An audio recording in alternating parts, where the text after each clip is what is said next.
पर्यावरण पर मनुष्य ही नहीं बल्कि सभी जीव जंतु, पेड़ पौधे, प्राकृतिक वनस्पति आदि पूरी तरह से निर्भर होते हैं। पर्यावरण के बिना जीवन की कल्पना ही नहीं की जा सकती है, क्योंकि पर्यावरण ही पृथ्वी पर एकमात्र जीवन के अस्तित्व का आधार बन चुका है। पर्यावरण हमें स्वस्थ जीवन जीने के लिए शुद्ध जल, शुद्ध वायु, शुद्ध भोजन उपलब्ध करवाता है। इसीलिए पर्यावरण के बिना एक पल भी जीवन नहीं जिया जा सकता है। तमाम वैज्ञानिकों ने अपने अपने मतों के अनुसार तरह तरह के निबंध पर्यावरण के रूप में प्रचलित किए हैं। इसीलिए पर्यावरण के बिना एक पल भी नहीं जिया जा सकता है। पेड़ पौधे भी पूरी तरह पर्यावरण पर ही निर्भर रहते हैं।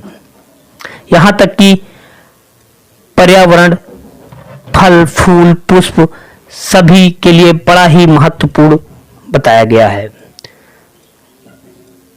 समय समय पर पर्यावरण की कमी के अनुसार काफी बीमारियां भी उत्पन्न होती हैं, जिसको लेकर पर्यावरण बहुत ही आवश्यक बताया गया है।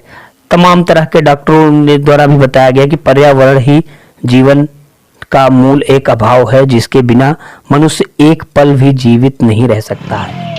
इसीलिए पर्यावरण को बचाने के लिए हमें सब मिलकर पर्यावरण को सुरक्षित व पर्यावरण के बचाव के लिए तमाम तरह के उपयोग करने चाहिए, ताकि पर्यावरण की कमी ना रह सके।